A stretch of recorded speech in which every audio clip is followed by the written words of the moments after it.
ہماری تاریخ کے عظیم ترین دنوں میں سے یہ 6 ستمبر کا دن ہے۔ اگر آپ صرف اس دن کی صبح وہ تقریر سن لیجئے جو ایوب خان نے کی تھی، ریڈیو پاکستان پر وہ تقریر کی گئی کہ لا الہ الا اللہ کے ماننے والوں پر ہندوستان نے حملہ کر دیا، میرے قوم کے ہم وطنوں جنگ شروع ہو چکی ہے، اٹھو اور دشمن پر ٹوٹ پڑو۔ پاکستان کی پوری قوم نعرہ تکبیر لگاتی ہوئی سڑکوں پر نکل آئی تھی۔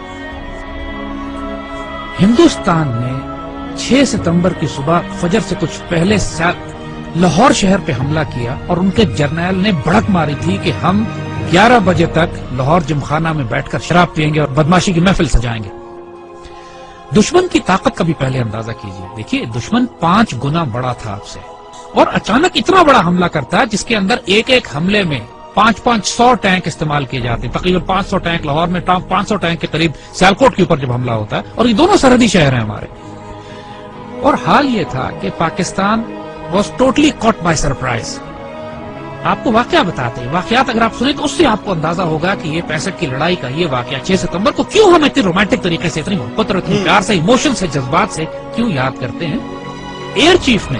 نور خان صاحب کی دلیری اور جرات دیکھیے، یہی پہ لیڈنگ فرام دا فرنٹ جسے کہتے ہیں، انہوں نے کہا کہ یہ سارٹیز نہیں جائیں گی جب تک میں خود نہ دیکھ لوں کہ یہ کتنی خطرناک ہے ہمارے پائلٹ۔ دنیا کی تاریخ میں پاکستان فوج ایک بیسٹ واحد فوج ہے کہ جس میں آفیسر کیجویلٹی ریٹ سب سے زیادہ ہے، اس لیے کہ ہمارے آفیسرز آگے بڑھ کر لیڈ کرتے ہیں۔ پاکستان نیوی کے پاس ایک سبمرین تھی غازی، اور اس سبمرین نے دشمن کا ناکہ بند کیا ہوا تھا۔ اس زمانے میں تاریخ ناول اور کتابیں لکھی گئیں کہ سومنات پر محمود غزنوی کے 17 حملوں کے بعد یہ 18واں حملہ، اور پاکستان کی نیوی آگے بڑھ کر سمندروں میں گئی، دوارکا پہ گئی، دوارکا کے قلعے کو تباہ کیا بومنگ کر کے، فائرنگ کر کے، شیلنگ کر کے، اور پھر نکل کر واپس آئی۔ میرے والد توپ خانے کے افسر تھے اور سیالکوٹ ہی میں مقیم تھے، سیالکوٹ سیکٹر پہ بالکل سرحد پہ ہمارا گھر تھا میرے، اور جب یہ جنگ شروع ہوتی ہے تو خاندانوں کو، عورتوں کو، بچوں کو وہاں سے نکلنا پڑا، تو اس میں ہماری والدہ ہمیں لے کر نکلی، اور یہ وہ وقت تھا کہ جب ہمارے گھر کے آس پاس توپیں لگی ہوئی تھی اور پاکستان کی فوج جوابی حملہ شروع کر رہی تھی سیالکوٹ سیکٹر پہ دشمن کے خلاف۔ ایسے ایسے معجزات دیکھنے کو ملے ہیں، میرے والد عینی شاہد ہیں اس بات کے کہ ایک سیکٹر پر ہماری توپوں کی مدد کی ضرورت پڑی، ہماری پیادہ فوج کے مورچے تھے جن پہ دشمن کے ٹینکوں کا دباؤ بہت شدید تھا، اور ہماری توپوں کی آخری حد سے بھی زیادہ 2-3 کلومیٹر آگے وہ دشمن کے ٹینکوں کی پوزیشنز تھی، اور جب مدد مانگی گئی تو حساب لگایا گیا کہ ہماری توپوں کے گولے دشمن تک نہیں پہنچ سکتے، اور صورتحال یہ تھی کہ اگر اس وقت مدد نہ دی جاتی اپنی فرنٹ لائن کو تو سیالکوٹ شہر کا ایک پورا سیٹ دشمن قبضہ کر لیتا۔ اللہ کے توکل پر یقین کریں، افسروں کی آنکھوں میں آنسو آ گئے، انہوں نے اللہ کے بھروسے پہ، اللہ کے آسرے پہ کر کے دشمن کی طرف توپوں کا منہ کر کے فائر کیا ہے، اور ناقابل یقین بات ہے کہ گولہ تقریباً 2.5-3 منٹ لیتا ہے فائر ہونے کے بعد توپ کا اپنی منزل پہ پہنچتے ہوئے۔ 3 منٹ کے بعد وائرلیس پہ ہماری جو آگے ہمارے مورچے تھے وہاں سے نعرے تکبیر کی آوازیں آنے لگی کہ دشمن کے توپیں ٹھیک ٹینکوں کے بیچ میں گر رہے تھے، جو کہ ہماری توپ کی آخری حد سے بھی کئی کلومیٹر آگے تھا۔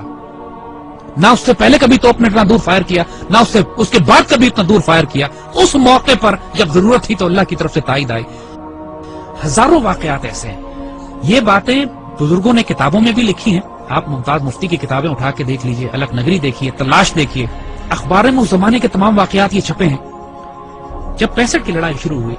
ممتاز مفتی اپنی کتابوں میں لکھتے ہیں کہ مسجد نبوی شریف میں اللہ کے بندوں نے حضور صلی اللہ علیہ وسلم کی زیارت فرمائی اور دیکھا کہ حضور جنگی لباس میں اصحاب بدر کے شہداء کے ساتھ پاکستان کے دفاع کے لیے تشریف لے جا رہے ہیں کہ پاکستان پہ حملہ ہوا ہے، ہم نے اس کا دفاع کرنا ہے۔ اور یہ باتیں ممتاز مفتی نے لکھی ہیں، کتابوں میں چھپی ہیں، اخباروں میں چھپی ہیں، یہ باتیں اپنی طرف سے ہم نہیں بنا رہے۔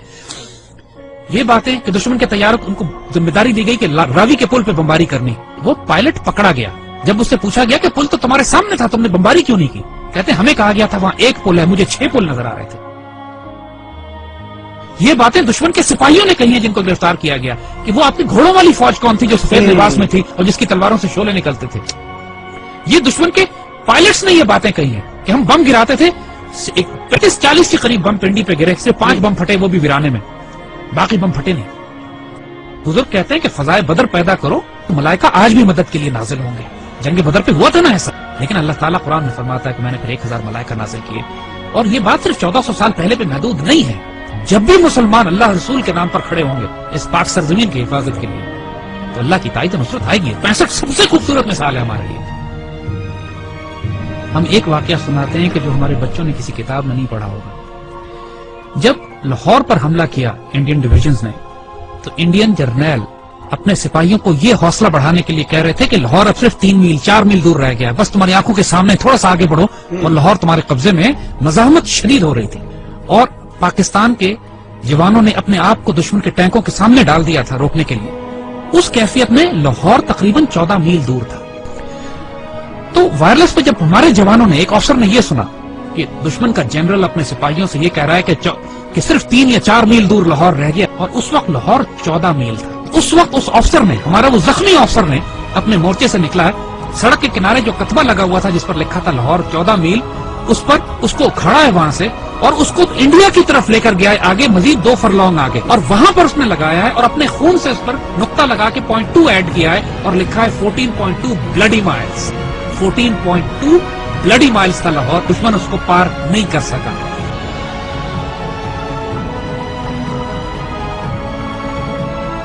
جب شہداء پہنچنا شروع ہوئے سی ایم ایچ میں، انہوں نے دیکھا کہ اتنا پریشر تھا کام کرنے کا کہ مرد سارے کام میں لگے ہوئے تھے، تو ان زخمیوں کو ریسیو کرنے کے لیے نرسز تھی، تو شہداء کو انہوں نے نرسز کے حوالے کیا کہ آپ ان کو تیار کریں اور رکھیں ایک ہفتہ کے بعد ان کو بریل کے لیے لے جایا جائے گا۔ تو آنے والے جوانوں نے جب یہ دیکھا کہ بہنیں اور بیٹیاں ان شہداء کو ریسیو کر رہی ہیں تو ان کی آنکھوں میں آنسو آ گئے۔ واپس جا کے اپنی پوری یونٹ میں اعلان کیا کہ وہ شیرو دلیرو سینوں پہ گولیاں کھانا، پیچھے تمہاری بہنیں تمہیں وصول کر رہی ہیں، ایسا نہ ہو کہ تمہاری پشت دیکھیں اور یہ کہیں کہ یہ بغیرت پشت پہ گولی کھا کر آیا۔ یعنی یہ جذبہ تھا جوانوں میں کہ ہمیں دفن کرنے کے لیے پیچھے ہماری بہنیں کھڑی ہیں، اور سب نے قسمیں کھائیں کہ ہم گولی سینوں پہ کھائیں۔ یہ وہ باتیں یونٹوں کے اندر ہوئی، باتیں ٹیکسٹ بکس میں لکھی جاتی ہیں نا، کتابوں میں، یہ وہ باتیں کہ جو فوجیوں کے سینوں میں دفن ہے۔ ایسے بھی موقع آ گئے کہ جب دشمن کے ٹینک ہمارے توپخانے کے اتنے نزدیک پہنچ گئے کہ براہ راست توپخانے اور ٹینکوں کی لڑائی شروع ہونے والی تھی۔ کہا جاتا ہے دوسری جنگ عظیم کے بعد سب سے بڑی ٹینکوں کی لڑائی بھی سیالکوٹ میں لڑی گئی۔ باقاعدہ ایک آرٹلری آفیسر نے کمانڈ دی کہ H E unload and A P load, یعنی ہائی ایکسپلوسو شیل نکال دو اور اب آرمر پیئرسنگ شیل لوڈ کرو، کیونکہ اب توپ اور ٹینک کی براہ راست لڑائی شروع ہونے والی۔ اور یہ ایسا موقع ہوتا ہے کہ جس کے بعد آر یا پار ہوتا ہے، اور ایسے موقع پہ اللہ نے دھند بھیج دی، بیچ میں دھندیں آ گئی جس کی وجہ سے دشمن کے ٹینک رک گئے، اور جس طرح پہلے کہا تھا کہ پہلے دشمن خوف طاری کر دیا اللہ۔ یہی وہ نظریاتی اور روحانی اساس تھی ہماری جو ہمیں پاکستانی مسلمان بناتی تھی۔ وہ کیا چیز تھی جس نے ہمیں سیسا پلائی ہوئی دیوار بنایا؟ وہ یہی کلمہ تھا، لا الہ الا اللہ، جو ہمارے دل کی دھڑکنوں میں محمد رسول اللہ ماشاءاللہ۔ اور آج جو 10,000 بچے اور آفیسرز جوان ہمارے شہید ہوئے ہیں پاکستان کے دفاع میں، کشمیر سے لے کر وزیرستان میں، فاٹا میں، سوات میں، خوبصورت ترین بیٹے، ہماری مٹی کا نمک، 21 22 24 سال کے، 25 26 سال کے خوبصورت جوان، اپنے جب چھوٹے بچوں کو چھوڑ کر، والدین کو چھوڑ کر، بیویوں کو چھوڑ کر، جنہوں نے شہادتیں دی ہیں اور خواہش کر کے اپنے آپ کو والنٹیئر کر کے شہید ہوئے ہیں۔ بہت بھاری قربانیوں کے بعد یہ پاکستان آپ کے حوالے کیا جائے۔ اس پرچم کو گرنے نہ دیں، اس پرچم پہ سب کچھ قربان کر دو۔ اس کی مٹی میں تمہارا خون شامل ہو گیا نا، 2 جہانوں میں خوش نصیب ہو جاؤ گے۔ اس مٹی کو چھوڑ کر چلے گئے بد نصیب ہو جاؤ گے۔ جو اس پاکستان میں بستا ہے اس آیا خدائے ذوالجلال نے کہ دیکھو اس پاکستان کو ہلکا نہ لینا، یہ اللہ کے رازوں میں سے ایک راز ہے، اس پر قربان ہو جاؤ، سب سے سستا سودا ہے، سب سے اعلیٰ سودا ہے۔ یہ ہمارے بیٹے جو اس پہ قربان ہوتے ہیں نا، یہ سوال نہیں کرتے کہ اس پاکستان نے ہمیں کیا دیا۔ اس پاکستان کو آج آپ کی ضرورت ہے۔ Make a stand, stand form, stand United, live with dignity, and inshallah Allah will give you the opportunity to die with honor. لیکن اس کے لیے اب تیاری کرو، تیاری کا وقت ہے، آزمائش آنے والی ہے، لیکن انشاءاللہ العزیز ایسے بیٹے ہمارے پاس ہیں جو اس پاکستان کو شروع کریں۔